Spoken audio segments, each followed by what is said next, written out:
여러분, 이 말씀 우리가 너무나 잘 아는 아브라함과 하나님이 언약을 맺으신 내용입니다. 근데 우리가 창세기 12장 본문을 자세히 들여다보면 이 본문 안에 복이라는 말이 5번이나 나오는 것을 볼 수가 있습니다.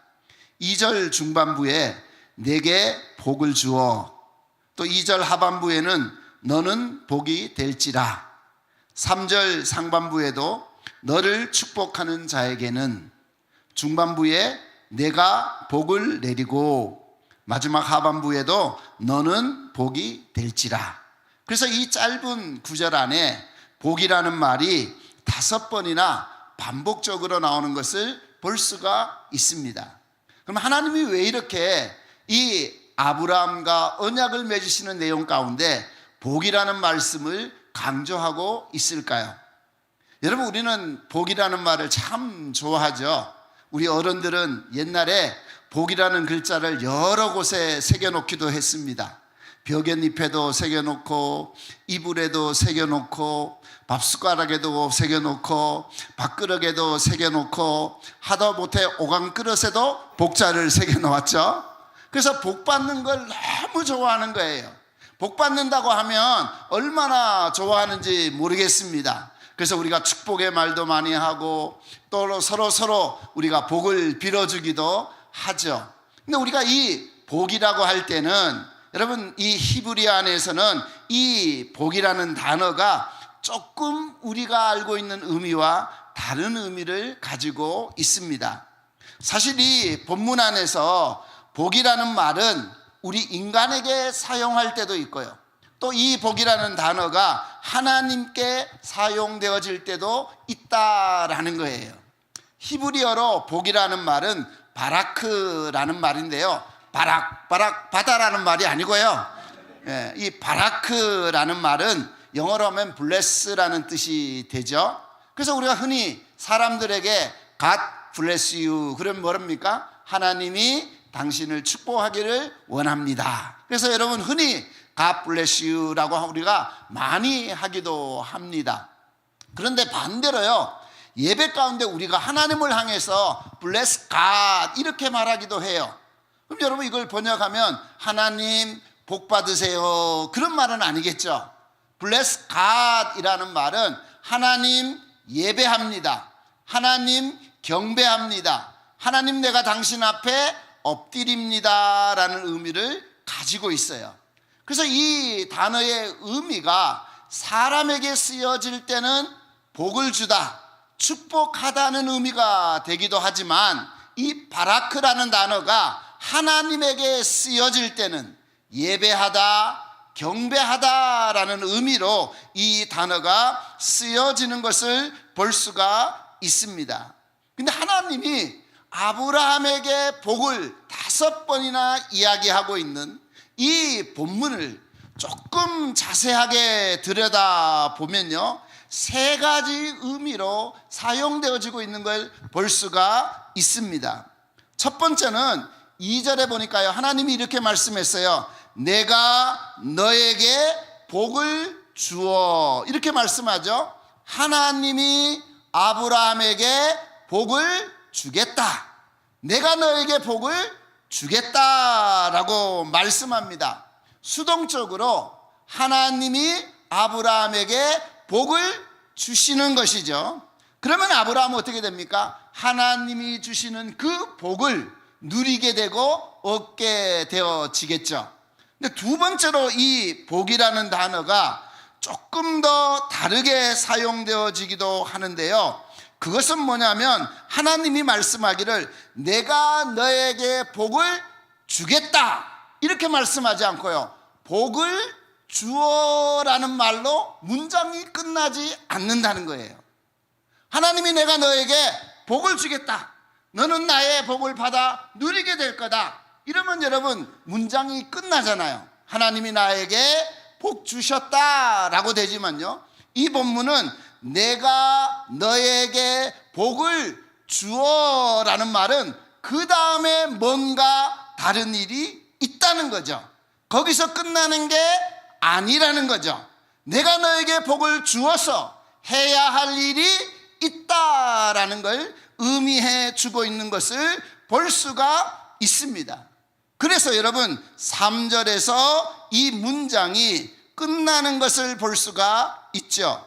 너를 축복하는 자에게 내가 복을 내리고 너를 저주하는 자에게 내가 저주하리니 땅의 모든 족속이 너로 말미암아 복을 얻을 것이다.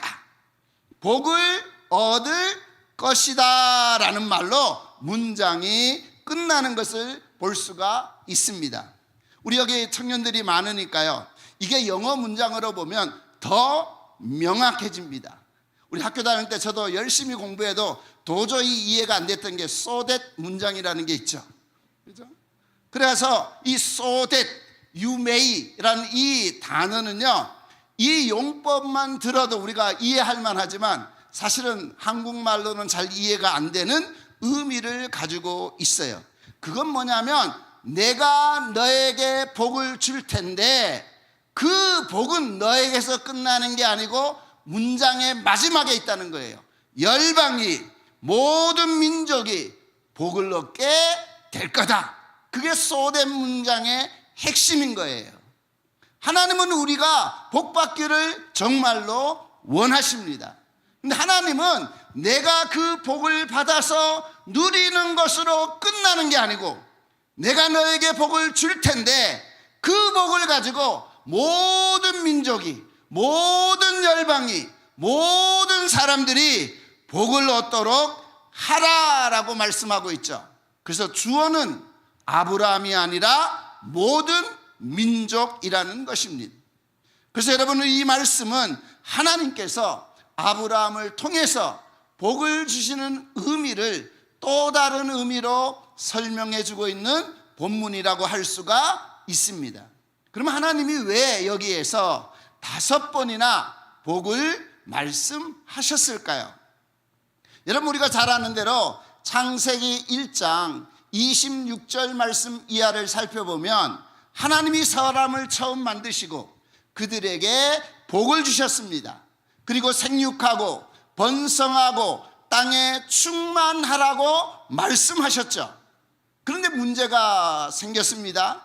그럼 창세기 3장 말씀을 보면 아담과 하와가 하나님이 하지 말라고 말씀하신, 절대로 따먹어서는 안 된다고 말씀하신 선악과 열매를 따먹게 된 것이죠. 자, 많은 분들은 이 본문을 읽으면서 이렇게 얘기합니다. 그래서 아담과 하와가 선악과 열매를 따먹었기 때문에 아담과 하와가 저주를 받았다라고 이야기합니다. 그 저주의 내용이 남자들은 땀 흘려 일해야 되고 여성들은 아이를 낳는데 임신의 고통이 인간에게 오게 되었다라고 설명하고 이해하는 분들이 많습니다. 하나님은요, 절대로 복을 준 사람을 저주하지 않으십니다. 창세기 3장 말씀을 잘 읽어보면 하나님이 아담과 하와를 저주하신 적이 없으세요. 우리가 창세기 3장 말씀을 읽어보면요, 하나님이 저주하신 2번의 말씀이 나타나는데요, 아담과 하와가 아니라 첫 번째로 여러분 창세기 3장 14절 말씀을 보면 하나님이 뱀에게 저주하시는 걸 볼 수 있어요. 너가 아담과 하와를 타락하게 만들었기 때문에 모든 가축과 들의 모든 짐승들보다 더욱 저주를 받아. 여기서 저주라는 말이 처음으로 등장하죠. 아담과 하와가 저주를 받은 게 아니라 아담과 하와를 죄악 가운데 가게 했던 뱀이 저주를 받았습니다. 두 번째로 여기 저주라는 말이 여러분 17절에 나오는데 이렇게 되어 있습니다. 땅은 너로 말미암아 저주를 받고 너는 내 평생에 수고하여 그 소산을 먹으리라. 여기 보면 땅은 너로 말미암아 저주를 받았대요. 그래서 두 번째 저주는 땅이 받았다는 거예요. 여러분, 하나님이 원래 세상을 만들 때는 생육하고 번성했어요. 땅도 아름다운 열매를 내고 사람이 먹을 수 있는 이 여러 가지 과일들과 야채 또 이런 식물들을 내었죠. 열매를 내었습니다. 그런데요, 땅이 저주를 받으니까요, 엉겅퀴가 나기 시작합니다. 가시가 나기 시작합니다. 사람에게 불순종하기 시작합니다. 여러분, 요즘에 우리가 텃밭만 갖고 봐도요, 여러분, 이 곡식을 얻는 게 얼마나 어려운지를 금방 이해할 수 있죠. 텃밭에 심어 놓은 곡식은 잘 자라기가 쉽지 않아요. 때로는 죽기도 하고 말라 죽기도 하고 굉장히 약하잖아요. 근데 심지 않은 풀은 비만 오면 얼마나 쑥쑥 자라는지요. 뽑아도 계속 나죠. 예, 한 번도 텃밭을 가꿔본 적이 없으시군요. 예, 말씀과 기도 외에는 반응 안 한다, 뭐 이런 분위기예요. 이상하게 곡식을 심었는데요, 이상하게 곡식이 나기까지는 굉장히 어렵고 거름을 줘야 되고 약을 쳐야 되고 북돋아 줘야 되고 정성을 들이지 않으면 열매를 얻기가 쉽지 않잖아요. 그런데 아무 일도 하지 않았는데 오히려 그것을 방해하고 나지 않도록 김을 매주고 풀을 뽑고 열심으로 섬겼는데요, 여러분, 엉겅퀴와 가시들은 땅에서 무럭무럭 자란다라는 거예요. 왜 그렇습니까? 땅이 저주를 받았기 때문입니다. 그래서 인간에게 순종하지 않는 거예요. 인간이 원하지 않는, 하나님이 말씀하지도 않은 엉겅퀴와 가시가 땅에서부터 나게 되었다라고 성경은 말씀해 주고 있습니다. 여러분, 세 번째 저주라는 말은 창세기 4장에 가면 우리가 너무나 잘 아는 가인이 동생 아벨을 돌로 쳐서 죽이는 사건이 나오죠. 그때 하나님은 가인에게 경고하셨습니다. 제가 지금 문 앞에서 너를 기다리고 있다라는 거예요. 그렇지만 너는 제가 문 앞에 있다는 걸 알기 때문에 죄를 다스려야 한다라고 하나님이 분명하게 가인에게 말씀해 주셨습니다. 그런데 가인은 하나님의 말씀을 의도적으로 불신했어요. 의도적으로 믿지 않았어요. 그래서 그가 문을 열고 밖으로 나갔을 때 죄가 그에게 닥치게 됩니다. 죄가 그를 다스리게 됩니다. 그리고 동생을 들판으로 불러서 돌로 쳐서 죽이는 일이 발생하게 됩니다. 그때 하나님이, 여러분, 창세기 4장 11절 말씀에 보면 땅이 그 입을 벌려 내 손에서부터 내 아우의 피를 받았은즉 내가 땅에서 저주를 받으리니. 여러분, 여기 세 번째 저주가 등장하죠. 의로운 아벨의 피가 땅에 쏟아졌기 때문에 땅은 다시 저주를 받습니다. 아우의 피를 받은 땅이 인간에게 거역하며 거절하며 땅이 저주를 받았다고 말합니다. 그래서 12절에 보면 밭을 갈아도 땅이 다시는 그 효력을 내지 않을 것이다. 그리고 너는 땅을 피해서 다니게 될 것이다. 그래서 여러분, 가인은요, 하나님 앞에서 쫓겨나서 여러분 놋 땅에 거주했다고 합니다. 여러분, 창세기 4장 16절에 보면 놋 땅이라고 되어져 있는데요, 놋 땅은 놋으로 된 땅이 아니고요, 여러분, 놋이라는 말 앞에 숫자가 나와 있죠. 그리고 성경 밑에 친절하게 답을 달아 놓았어요. 뭐라고 되어 있습니까? 놋이라는 말은 유리하다, 방황하다는 말이에요. 그러니까 가인은 정착하지 못하고 머물러 있지 못하고 땅이 저주받아서 자기 말에 순종하지 않으니까 농사 짓는 사람인데 유리하는 거예요. 돌아다니는 거예요. 한 지역에 거주하지 못하는 거예요. 여러분, 농사 짓는 사람이 돌아다니면 어떻게 됩니까? 씨를 뿌려야 될 때 씨를 뿌리지 못하고 물을 주어야 될 때 물을 주지 못하고 가꾸지 못하니까 소출을 얻을 수 없게 되었다는 거예요. 가인이 땅에다가 동생의 피를 뿌리게 되고 그 피를 먹은 땅은 저주를 받게 되어지고 그 저주 때문에 가인은 정착하지 못하고 유리하고 방황하는 사람이 되었다라는 것이죠. 여러분, 네 번째로 성경에 저주라는 말이 창세기 5장에 나옵니다. 창세기 5장에 보면요, 아담부터 노아까지의 족보가 나와요. 안타까운 것은 거기에 우리 이름이 없다는 거죠. 근데 여기 보면 10사람의 이름이 등장하는데요, 10번째 아들이 노아입니다. 노아는 그냥 태어난 사람이 아니에요. 노아는 그냥 부모님이 낳은 자녀가 아닙니다. 노아는요, 하나님의 특별한 계획 때문에 하나님이 보내신 사람이에요. 여러분, 아담 때문에 또 가인 때문에 땅이 저주를 받았잖아요. 인간들은 땅에 정착하지 못하고 유리하는 사람이 되었잖아요. 그러니까 피곤하고 지쳐 있는 거예요. 근데 하나님이 그들을 위로해 주고 싶으셨어요. 그래서 위로하는 아들을 보내시는데요, 여러분, 창세기 5장 29절에 보면 이름을 노아라고 하라. 여기 노아라는 말은 위로하는 아들이라는 말입니다. 위로자라는 말이죠. 여러분, 성경 밑에 답이 다 나와 있습니다. 그렇죠? 그래서 노아라는 아들이 태어나게 되는데, 이 노아는 땅을 저주하심으로 수고롭게 일하는 우리를 이 아들이 안위하리라. 이 아들이 위로해 주리라. 하나님이 너무 지쳐 있고 너무 힘들어 있고 땅을 가꾸는 것 때문에 너무너무 어렵고 힘든 사람들에게 위로하는 아들을 보내준 거예요. 그 아들이 바로 노아였다라는 거예요.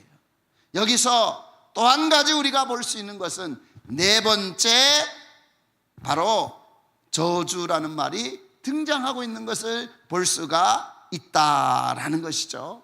마지막으로 한 번 더 저주라는 말이 등장하는 게 여러분, 창세기 9장 말씀에 나와 있습니다. 여러분, 노아가 세 아들을 낳았어요. 그렇죠? 셈과 함과 야벳을 낳았습니다. 근데 노아가 우연히 포도주를 먹고 잠에 들게 되었습니다. 근데 여러분, 그 당시에는요, 언더웨어, 속옷이 없었어요. 여러분, 다윗 시대까지도 속옷이 없었습니다. 그래서 여러분, 다윗 시대에 보면 사신을 보냈는데 그 사신을 수치롭게 하기 위해서요, 수염을 깎고 엉덩이에다가 가위로 잘라버린 거예요. 근데 이게 속옷을 안 입으니까 뭐가 돼요? 엉덩이가 다 드러나게 되었겠죠. 이게 무슨 반응이죠? 전혀 반응이 없으시군요. 어떤 분은 이런 얘기를 해요. 이 다윗이 법궤가 들어올 때 너무 기뻐서 막 춤을 췄잖아요. 그러다가 바지가 내려갔대요. 그렇죠? 그래가지고 미갈이 자기 남편이 막 바지가 내려갔는데도 춤을 추니까, 아유, 저 염치 없는 우리 남편 봐라, 저렇게 여인들이 많은데 저렇게 춤을 추네, 이런 말을 했다는 거죠.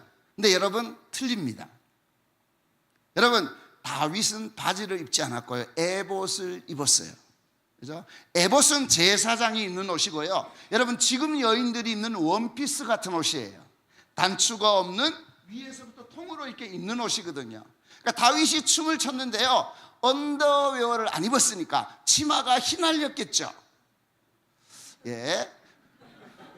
이래도 지금 영혼이 분리돼가지고 땅을 바라보고 계신 분은, 그러니까 다윗이 기뻐서 춤을 추는데 속옷을 안 입었으니까 이 치마가, 요즘 말로 하면 성가대 가운 같은 옷이 들썩들썩 하니까 자기 부인이 보기에는, 아이고, 지금 남편이 실수하고 있구나, 저 왕인데 왕이 저래가지고 되겠냐, 이런 일이 이제 일어나게 된 거죠. 알 수 있는 건 뭐예요? 다윗 시대까지도 사람들이 속옷을 입지 않았다라는 거죠. 자, 그러면 여러분, 노아 시대에는 어떻겠습니까? 그렇죠? 아직 속옷이 나오지 않았겠죠. 자, 제가 몽골에 갔더니만요, 몽골 사람들이 너무 가난해요. 그래서 이 양말을 살 돈이 없어요. 근데 몽골은 겨울에 평균 온도가요 마이너스 34도거든요. 한국에서는 한 번도 경험해보지 못했을 거예요. 좀 추우면 영하 50도예요. 그러면 양말을 안 신으면 발이 다 얼어서 살 수가 없어요. 그러니까 어떻게 하나 보니까요, 이 옷 같은 거 있잖아요, 헌옷 같은 걸 잘라요, 붕대처럼. 그리고 발에다가요 감아요. 양발 대신에 붕대처럼 헌옷을 잘라가지고 그걸 감고 신을 신어요. 제가 그걸 보면서, 야, 노아 시대에는 더 그러지 않았을까. 옷을 만들 수 없으니까 그냥 천 쪼가리 같은 걸 이게 감았을 거예요. 그게 옷이었을 거죠. 근데 노아가 그만 잠을 잤는데 더웠나 보죠. 옷이 어떻게 됐습니까? 이게 부러진 거죠. 그러니까 이제 속옷도 안 입었으니까 옷이 벗겨지면서 속살이 보이게 됐겠죠. 자, 여러분, 이런 일이 생기면 어떻게 하면 돼요? 둘째 아들이 보니까 아버지가 실수를 하고 있어요. 그렇죠? 아버지 잘못은 아니지만 지금 실수가 있었어요. 그러면 뒤로 와서 아버지를 덮어주면 되잖아요. 아버지 옷을 다시 감아주면 되잖아요. 그럼 아무 일도 없었을 거예요. 그런데 함은 그렇게 하지 않았어요. 그걸 보고 형들에게 가서 고자질을 했습니다. 또 어떤 분은 이 얘기를 들으면서, 아니, 아들하고 아버지가 사우나도 가는데 좀 보면 어때? 아니군요. 그럴 수 있잖아요. 아니 뭐 그거 좀 봤다고, 그거 형들에게 얘기했다고, 그게 무슨 저주받을 일이냐. 여러분, 성경을 우리가 다시 좀 바라보면요, 창세기 3장에 아담과 하와가 선악과를 따먹는 순간에 수치가 들어와요. 그렇죠? 내가 벌거벗었구나. 그래서 어떡합니까? 무화과 나무로 치마를 만들었다고 우리 성경은 되어 있는데 원문에는 허리띠래요. 아담은요 치마를 본 적이 없잖아요. 그래서 나무 잎사귀로 허리띠처럼 가린다고 가렸는데 가려지지가 않았어요. 그래서 나무 밑에 숨어 있었죠. 그때 하나님이 찾아오셨어요. 아담아, 내가 어디 있느냐라고 부르셨죠. 그때 아담이 내가 부끄러워서 지금 숨었습니다 라고 하니까 하나님이, 누가 너에게 벌거벗었음을 얘기해 줬냐? 왜 너가 지금 부끄러움을 느끼냐? 그러면서 하나님이 어떻게 합니까? 아담과 하와에게, 여러분, 가죽옷을 지어 입히시잖아요. 어떤 분은 가죽옷은요 슈퍼맨 반스처럼 생각하는 분이 있나 봐요. 천년을 입어도 씻을 일이 없는. 반응이 전혀 없으세요. 어른들은 좀 경건하게 하지. 죄송합니다. 경건하게 하겠습니다. 네. 저는 슈퍼맨을 볼 때마다 이해가 안 돼요. 왜 반스를, 그죠, 타이즈 위에 있습니까? 처음 들으세요? 광고 때문에 그렇죠? 그건 속옷이 아니에요, 슈퍼맨이 입은 옷은. 근데 여러분, 아담과 하와가 범죄해서 하나님이 옷을 입히셨다는 걸 우리는 자꾸 뭔가 부끄러운 것만 가려주셨겠다라고 생각하지만, 지금 아담이 느끼는 수치는요 우리가 지금 가지고 있는 그런 수치가 아니에요. 아담은 옷을 입은 적이 없잖아요. 그래서 어느 부분만 가려야 된다는 생각이 없어요. 지금 선악과를 따먹으면서 자기 안에 부끄럽다, 내가 수치스럽다, 내가 하나님 말씀에 불순종했다. 그래서 어떡합니까? 하나님이 가죽옷을 지어 입히는데요 온몸을 가리는 옷을 입혀주십니다. 그래서 성경 원문에는요 온몸을 가려줘요. 어느 신체의 한 부분이 아니라요 전체를 가려주시는 거예요. 여러분, 우리에게 수치가 있잖아요. 지금 노아가 수치 가운데 있어요. 자기가 원해서 그런 것이 아니라 자기도 모르는 사이에 자기의 부끄러움이 드러났어요. 그러면 다른 사람들이 해야 될 일은 뭡니까? 그 수치를 가려주는 거죠. 그렇죠? 우리 안에 우리의 연약함들을 가려주는 거예요. 덮어주는 거예요. 함께 그 부끄러움을 당하지 않도록 하나님은 아담에게 해주시면서 너희들도 이렇게 하라라고 말했고, 그리고 아벨은 양을 치잖아요. 그때는 고기를 안 먹었거든요. 노아 홍수 이후에 고기를 먹거든요. 고기도 안 먹었는데 왜 아벨은 양을 쳤을까요? 가죽옷을 입기 위해서 양을 치는 거예요. 수치를 가려주기 위해서 양을 치는 거예요. 다른 사람의 부끄러움을 덮기 위해서 가죽을 필요로 했기 때문에 양을 쳤던 거죠. 여러분, 함은 어떻게 해야 됐었을까요? 아버지의 수치를 가려줘야 됐어요. 그런데 함은 그렇게 하지 못했죠. 결국 아버지의 수치를 드러내고 그걸 형들에게 고자질하고 그 부끄러움을 드러내버리고 말았던 거죠. 그래서 여러분, 창세기 9장 25절에 보면 노아가 술에 깨어서 이렇게 말합니다. 가나안은 함의 아들이거든요. 저주를 받아 그의 형제의 종들의 종이 되기를 원하노라. 자, 여러분, 창세기 1장에서 11장까지는 우리에게 저주가 어떻게 들어왔는지를 이야기합니다. 아담과 하와의 선악과 열매를 따먹음으로 저주가 들어왔고, 가인이 동생을 죽임으로 저주가 들어왔고, 땅이 저주받아서 모든 사람들을 죄악 가운데 빠뜨려서 홍수 심판이 올 수밖에 없었죠. 그리고 그 홍수에서 나온 노아의 세 아들조차도 아버지의 수치를 가려주지 못함으로 말미암아 저주를 받게 되었다라는 거예요. 이 창세기 1장에서부터 11장까지 이 5번의 저주의 사건을 하나님은 축복으로 바꾸기를 원하셨습니다.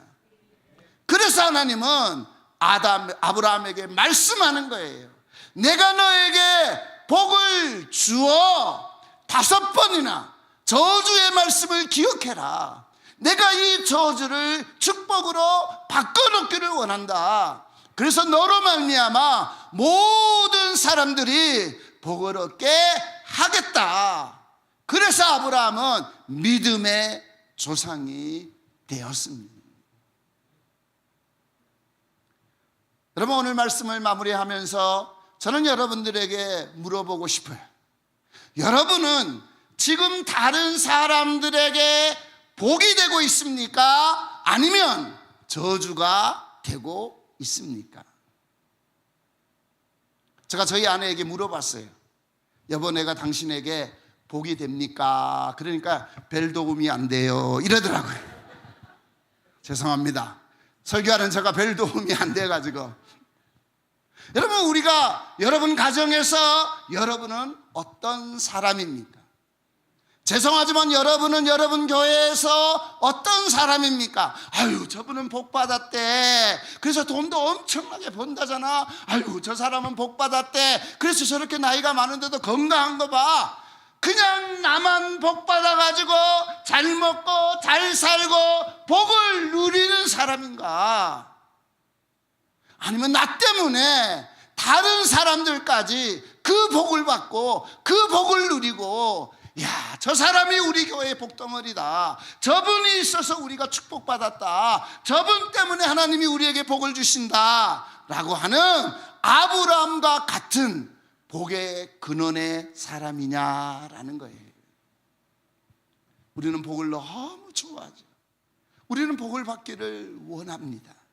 근데 하나님은 내가 너에게 주는 복은 너만을 위한 복이 아니라 너를 통해서 모든 민족과 모든 사람들이 복을 얻게 되는 그 복을 주님은 주기를 원하신다라는 거예요. 마지막으로 여러분, 이 말씀을 바울은 이렇게 해석을 했습니다.